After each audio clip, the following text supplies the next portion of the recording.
Yo, yo, yo, man. Welcome back to another episode of For the Love of the Game. Episode 13. Second round is here. You know what I'm saying? The second round of the NBA playoffs have started. And the thing I was the most excited about this season, bro, was that, it was back to being even, right? There wasn't, that many super teams. It wasn't that dominant. We started getting rematch in the finals vibes a little later in the season, but it wasn't like when the season started, it was, oh, the Suns are going and the Bucks are going. It wasn't like that, right? There were a couple years, y'all know, Golden State, Cleveland, Golden State, whoever. But we knew who were going to be in the finals because these teams were just better than everybody in their conference. That went away this season, right? So I was already excited when the playoffs were starting because there were multiple teams who were good. There were teams who acquire guys late, like the Pelicans, who are a better team than what their seed was. There were teams who were like the Grizzlies, a 7 seed, but they're gritty. The Clippers had got PG back. They didn't make it, but teams, it was just a whole storyline. The top of the East was crazy all the way to the end. The top 4 spots, how they could land, who was ducking who. Rumor has it Milwaukee was ducking Brooklyn. Look back on it now, you say why, but whatever, right? So it was real competitive this year. So now we get to the second round of the playoffs, right? We down to the Elite Eight, as they would say, like March Madness terms. Celtics versus Bucks, Heat versus Sixers, Warriors versus Grizzlies, Mavs versus Suns. There's a good storyline in each one of these. So today we're just gonna go through our second round predictions. 2 of these games have already happened. This is on Monday, so Sunday the Bucks and the Celtics played, and then the Warriors and the Grizzlies played. 76ers and the Heat played tonight, Mavs and the Suns played tonight. So 2 out of 4 have been played. So we're just gonna start in the order they went in. Bucks versus Celtics, right? Leaving a comment, is Giannis the best player in the NBA? I need to know that because I understand if you say yes. I still say Kevin Durant. Even after the performance he had, I know. We can't just erase last season because this season's postseason wasn't good. So I still say KD. But if you say Giannis, I have no argument with you, man. The thing that makes Giannis great is teams used to be able to build a wall, right? And that would bother Giannis a lot. You build a wall around him, and that would really take away some of his strong suits, right? Some of the things he really does well, which is getting downhill, finishing at the rim. He couldn't figure out how to get through the wall. But what you understand is somebody who loves the game, somebody who understands the game, once they see that the opposing team is having success doing something against him, they find a way to defeat that, right? So the wall, while it worked, the problem is that it worked. So why it was such a great idea, once Giannis got it, that okay, I probably can't run through this wall. I'm gonna have to start kicking to my guys, trusting my shooters, which is what the opposing teams want. But Milwaukee has built their team around Giannis. The same way like Brian. What do guys who go downhill need? Guys who go downhill strong and finish at the rim with the best of them need shooters. So that way they can take their man one on one. And whenever Giannis can take his man one on one, that's where the issue lies because Giannis is gonna win that battle 9 times out of 10. So then you start getting guys cheating over, you start getting guys scooting over, you start getting double teamed, you start getting this and that. Well, if you have shooters on the floor, that eliminates that whole double team. That eliminates everything that could happen because you have shooters on the floor now. So that's what makes Giannis special, bro, is that he's not afraid to pass. In the 2 games where teams really forced Giannis to make plays that were going to beat them and put other guys in position to beat them, he did it. Both of those games were no Chris Middleton. So it was game 3 in the first round versus Chicago. Series was tied 1-1. Chris Middleton just went out. Chicago just won their game. They might have had a little bit of momentum. They win by 30, and Giannis has 19 points, 9 rebounds, 7 assists. Right? Just something like that where your team wins by 30 and you have 19, 9, and 7. That is impacting the game at every level. That's what that is, right? It goes beyond scoring with Giannis. And then you take it just back yesterday. Game 1 versus the Celtics. He didn't shoot particularly well, but they forced other players from the Bucks to beat them. Giannis had 24, 12, and 13. And that's still a monstrous game. It was his second ever playoff triple-double. But the important thing about this is, right, in the game 3 versus the Bulls, when Giannis only had 19, Grayson Allen was the leading scorer that night. Just yesterday, when he has 24, 12, and 13, Drew Holiday is the leading scorer that night. And what I'm getting at is this team is so well rounded that Giannis knows and understands what he has to do. He understands that if a team is going to force me to pass, Bud, all these guys, we all believe in each other. I can rely on them to get the ball to them on time and they'll knock down the shot. That's what the Bucks have done. I am thoroughly surprised what they have done without Chris Middleton, but that's what makes championship teams great. And another thing, I got the numbers right here real quick. Another thing that makes the Bucks special, right? I mentioned this. It sounds really minor, but I promise you it's not, especially not in the playoffs. Every team know what they're going to get from their stars. Role players are the determining factor. But then there are those guys who are going to give you between 7 to 10 points. So when they just beat Boston by 12, right? You got Giannis with 24. Drew Holiday, the leading scorer, with 25. Bobby Portis with 15. Then you got Grayson Allen having 11. Pat Connaughton has 8. Javon Carter has 7. Brook Lopez has 6. Those last three I just named, Grayson Allen, Javon Carter, Pat Connaughton, Brook Lopez. That sounds very minor, but in the postseason, all those points add up. That's probably like 28 points that are coming from guys who, are not anywhere in the scouting report, right? That's coming from extra help. And that's where Milwaukee's complete at because they have guys who can step up. You have your stars, right? Giannis is going to be Giannis every single night. Drew is going to be Drew most of the time. When Chris comes back, he'll be Chris. But what are you going to get from the other guys, right? Because Boston clearly has a theme in these playoffs. We've seen it in the first round. Eliminating team's first option. Now, the difference between Kevin Durant and Giannis is a double team, truly, even though I think KD is better, a double team is easier suited for a player like KD, right? Meaning a guy who relies solely on skill, jump shooting. You put multiple hands on him, multiple eyes on him, you get multiple hands on the contest. That affects a guy who wants to shoot dribble pull-ups, who wants to create off the dribble, who wants to shoot threes, doubles, switching defenders, being rough. All that affects a guy like KD. His game is all finesse. We've seen they had some success still, but Giannis is still able to find a way to manage the game. But the doubles don't work as well on Giannis, right? He's big. Giannis is not looking to shoot a dribble pull-up when the double comes. He's not looking to run away from the double. Giannis wants to go through the double. Giannis wants to Euro through the double, dunk it. We've seen him get caught in a tough position and throw a oop to himself off the glass, right? The double is harder to stop Giannis because he's relentless and Giannis is going to go downhill. When Giannis sees a double, it's about, oh, well, I'm going through this paint. So one of them going to watch out. Are they getting caught with an elbow, or they're getting dunked on, or I'm getting fouled. So it's game one, not to do too much. Jaylen Brown was also 4 for 13. He had 12 points. The Celtics also shot 53s. They only made 19. 50 is a lot to shoot anyway. 19 is a lot to miss. And they only had 34 two-point shots. So they had 16 more threes than they had regular field goals. And they were already off. They're on the road. No, I think they're home. Right. But this is going to be an interesting series. I'm not going too far to say that Boston is done. They're going to come back with a plan. Marcus Smart had a rough game. Jaylen Brown had a rough game. Defensively, they need to find out who they're going to be okay with letting shoot and who they're going to let beat them. And I'm giving predictions. So who wins the series? Bucks versus Celtics. Give me Bucks in 7. I'm not going to sit here and let this game take away what they just did on the defensive end.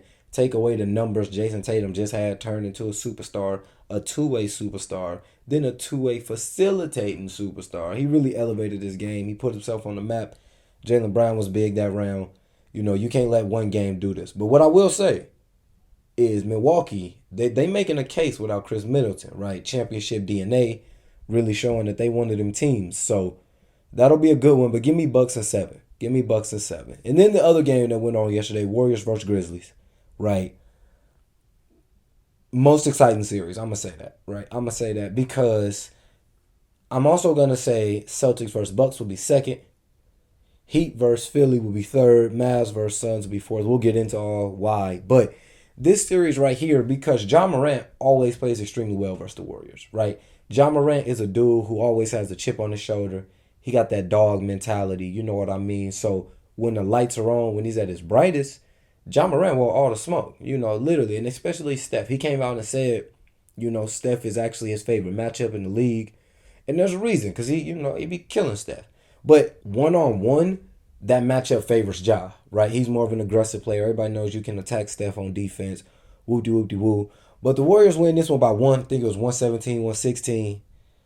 Real quick before we get into the game, the last play, right? That play they drew up to get Ja, that was an excellent play. I want to say that. You got distractions in the front court. Okay.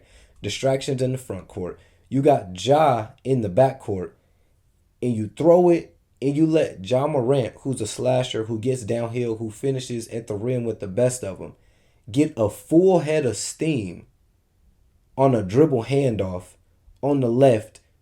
You're down one, so you only need a layup. You only need 2 points.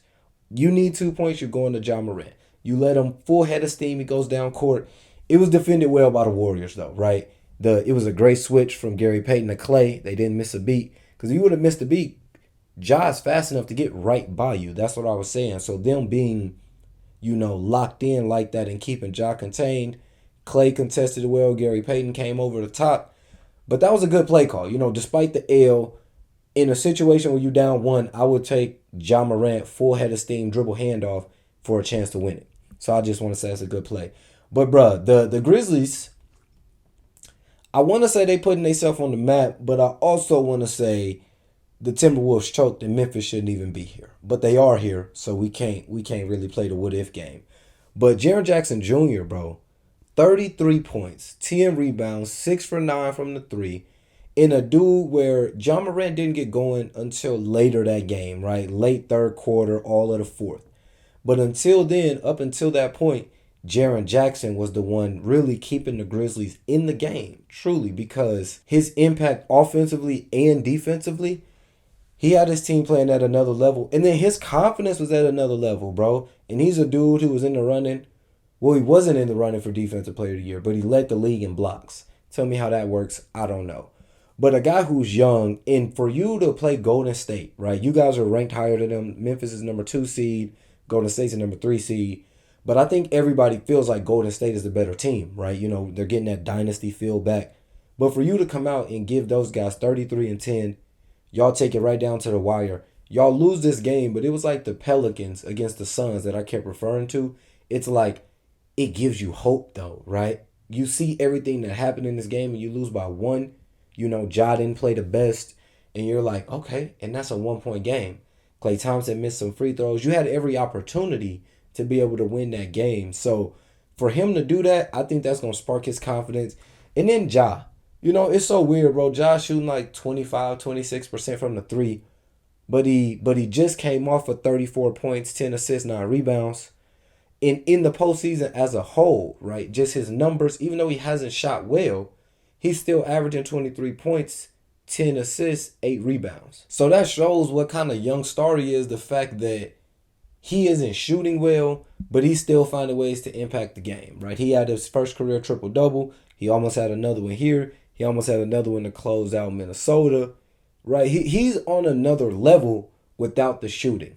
He hasn't been forced to take many shots because the team, Desmond Bane, they have shooters over there. They have guys who can roll. They're putting Ja Morant in positions for him to be a playmaker, and the shooting is, a whatever kind of option. But Memphis is really on the come up, and I think that Golden State knows that this series will not be anything easy, right? This is just one game, and you could tell how competitive it'll be.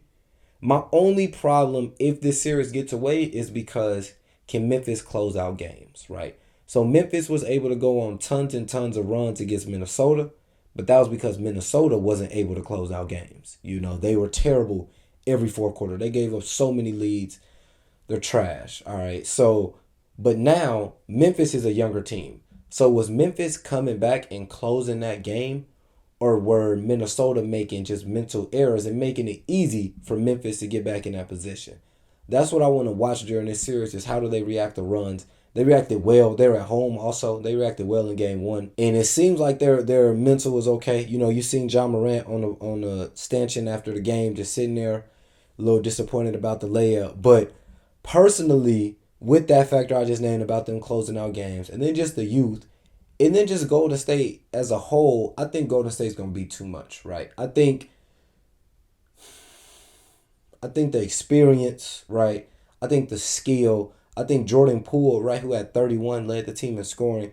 A guy like that, Jordan Poole, in a way, is kind of like the X factor because Steph is gonna come up. There was a time where Steph was missing shots later on.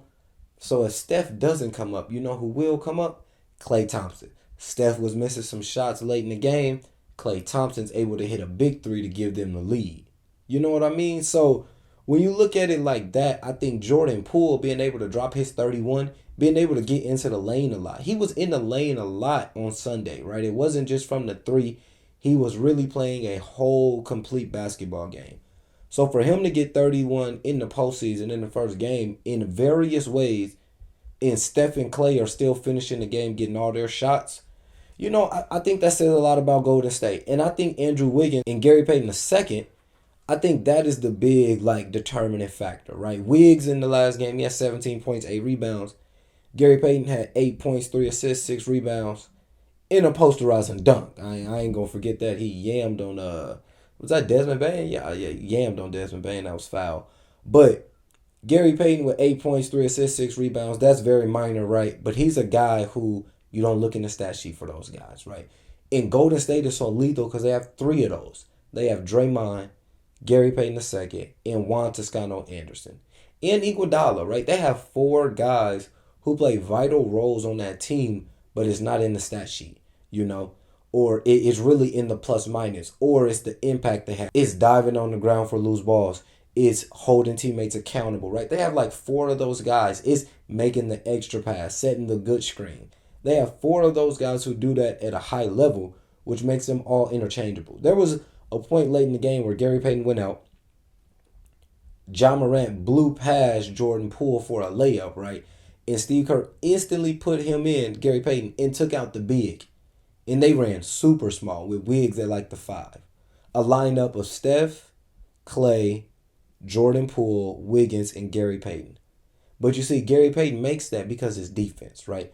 He's the primary defender for Ja Morant, but he also makes it for all the other great plays he makes, right? He's in the dunker spot. He's like a smaller Bruce Brown, as weird as that gets.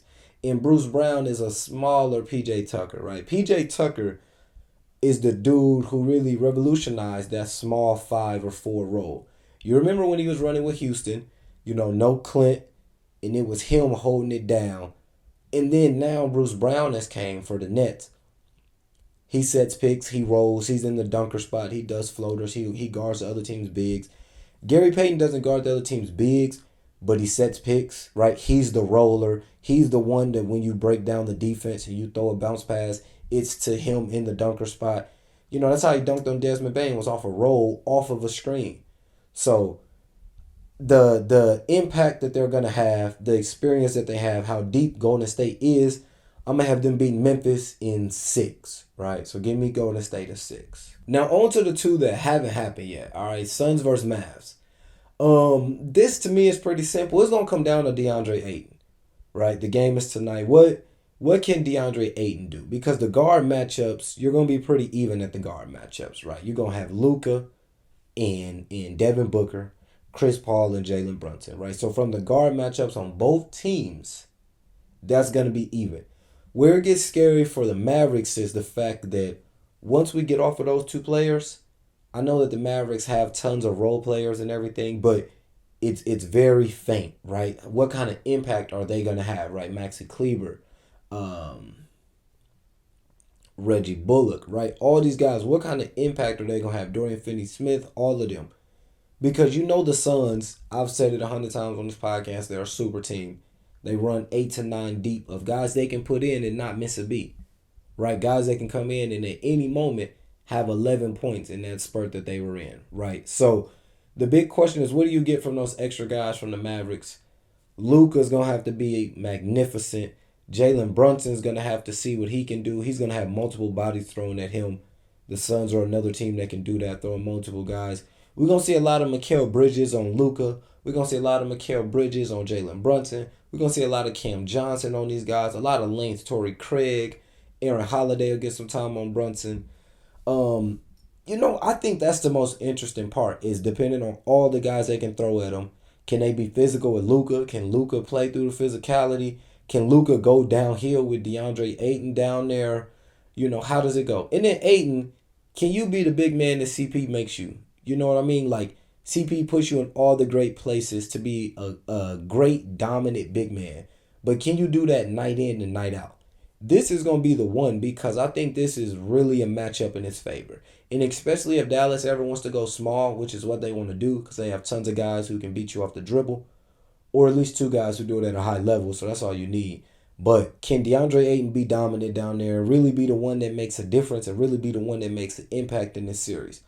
Another key is that Book was able to get healthy, right? He had a lot of time to rest.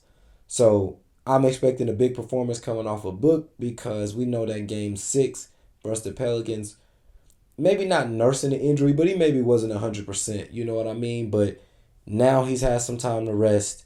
CP and Book versus Luka and JB. Who's going to have the overall better series? I think that's going to be interesting. I think it's going to be Phoenix, right? I think Luka is going to be great. Jalen Brunson is going to be great. But how many of those games result in the wins? That's what we care about at the end of the day. Give me Phoenix in 5. You know what I mean? I was thinking 6, but I really feel like if they come out, they have the personnel, they have the depth, they have the skill, right, to be able to just win and dominate this series. The Mavs just won in 6 to Utah, really closer than 6. Could have very well went 7. It was a game winner missed in game 6. So with that, and Utah's not all that good, I think the Suns would have had a field day with Utah. So now with them playing Dallas, now with you being able to lock in on 2 players specifically, because the deeper you get into the postseason, that's what I'm saying. The teams who don't have reliable options, the teams who don't have third, fourth options, they're not the teams who win in the postseason. Because it's not enough opportunity for that because other teams don't allow you to do that. So the more options you have that can score the ball, the more guys that have been here before and understand what it takes to win, the more likely it is for you guys to be able to survive, to be able to figure out ugly wins. That's what the postseason is about. It's about ugly wins. They're not all going to be pretty. You got to figure out how we shot bad, but what can we do to affect this game, right? Or a player is shooting bad. What can he do? Can he get a steal? Can he get a block? You seen Steph Curry was missing shots late in the game, but he had a big stop on Ja Morant. Do the Dallas Mavericks have enough of those guys, right, who are not playing well, but they're finding other ways to impact the game? That's going to be the interesting part in that series. Give me Phoenix in 5. And then the last one is 76ers versus the Heat. As we all heard by now, Joel is out games 1 and 2. So that's big, right? He has a face injury. He fractured his orbital bone, and he's in concussion protocol. Then you throw that on top of the torn ligament he already had in his thumb, and it's like, Joe, are you going to get healthy? Because one thing you don't want to do is miss time against this Heat team. This Heat team is good. They're the number 1 seed for a reason. So if you're not 100, if you're not coming with your all, it may be hard out there. But on the flip side for Miami, Kyle Lowry's also dealing with a hamstring injury. So he's out for game 1 too. So Kyle Lowry being out in a way kind of equals Joel being out, but Miami has a deeper team. So it's a little different, right? Miami has a deeper team, so it's not so much hurting them as much as it is for the 76ers and the roles they play. Joel are the 76ers' best player, right? Kyle Lowry's Miami's point guard. Now, he is a key player on that team, right? But Joel is the guy on the 76ers, and now he's out. And that leaves just 2 questions for me at least, right? Can James Harden be James Harden? And you know what we talk about. We talking about James Harden, right? We don't need the 21 points, 10 assists, because Joel's out, right? 20-plus field goal attempts, 30 points, somewhere north of 6 assists, somewhere around 5 rebounds is what we need for 2 games. And I'm putting that on him, right? And that's a lot to ask, but not really for James Harden, but also not in the playoffs when your co-superstar is out. You remember that game where Shaq got fouled out and Kobe finished? I think it was against the Patriots. He had like 45. He iced the game. They win. That's what superstars got to do when their main man is out, right? When your guy is down and out, Giannis right now, Chris Middleton's hurt. Giannis carrying the load for his boy. When you got 2 superstars on the team, that's the point. And there's always one guy who doesn't get the same, right? Because there's not enough for everybody. There's always like the mega superstar and the superstar in the dynamic duo. It's always how it is. James Harden came over to Philly, so he's like the superstar. Joel's the mega superstar. But now Joel's out. So we need James to be the mega superstar, and that's the only chance they have of staying in this series. You don't want to go down 0-2. The only way you win these games is if James Harden is aggressive, if James Harden is assertive. Kind of like how he was a little bit versus Toronto in that last game to close out. He still didn't have that many points, but he started getting back to his old self with the step back threes, getting to the free throw line. All that's going to be needed. Same thing I've been preaching about Miami, though. Miami, all they know is winning. Miami epitomizes ugly wins. They don't care. You know what I mean? That's what I like about Miami. Nobody likes watching Miami basketball because it's boring and this and that, but they win by all means necessary. So now you take away a key piece. Now you think about all the defenders they can throw at James. They can switch everything. James is a guy who thrives on mismatches. You take away mismatches and you play him head on with Jimmy, PJ, Bam. Same thing Trey just went through. You know what I mean? So how effective will he be? The refs are already erring on the side of defense, right, as far as the foul calls. So him going through trying to get foul calls purposely may not slide that much because they're erring on the side for defense. And my other question is just Tyrese Maxiell, right? Tyrese Maxiell's had a great year. He had a couple games in that first round that were good. But how valuable is Tyrese Maxiell when he's been evaluated as a third option the whole season? How good is he when Joel goes out and, oh yeah, well now you're the second option. So now there are 4 eyes on you too because we know we have to stop you and James. It's not Joel and James. And then I live with Tyrese Maxiell. Now it's stop Joel and Tyrese Maxiell, live with Tobias Harris. That's what I feel like. So what can Tobias Harris contribute in these 2 games? Can Philly get, at least one? Do it 1-1. Because the Heat are not going to drop 2. The Heat are a good enough team to be able to survive without Kyle Lowry because they have multiple guys they can play in Kyle Lowry's absence. This is one that I don't have a number on, bro, when I talked about the series because that injury to Joel is big, So if I want to say Philly, that injury to Joel is big. How will those 2 games turn out without your big man down low? And then this isn't the year where they have Drummond or where they have Al Horford or where they have Dwight Howard, right? They don't really have a backup big. They gave guys away to get James Harden, right? Joel has always dealt with injuries, but this year he was fine. They didn't think about what if Joe goes down. So now you're going to play a team with Bam Adebayo who plays big, who is really like the anchor of the offense and defense. There's no paint presence. I see them getting 1, but honestly, I'm going to go, give me Miami at 6, right? Give me Miami at 6. Those are my second round predictions, bruh. I'm excited, right? It gets better every single round. These games are going to get competitive. Of course, we won a couple 7-game series. I don't think we're there yet. I think we get there next round, especially when we got Warriors versus Suns. That got 7 written all over it. But as always, man, be sure to leave a like, subscribe to the channel, leave a comment on if your team was eliminated, who you thought was going to win the finals. Leave a comment now about who's going to win the finals. I'm going to have to ask y'all that every week because it can change depending on how teams are playing. But all right, man, that's it. I'll see y'all Thursday. Peace.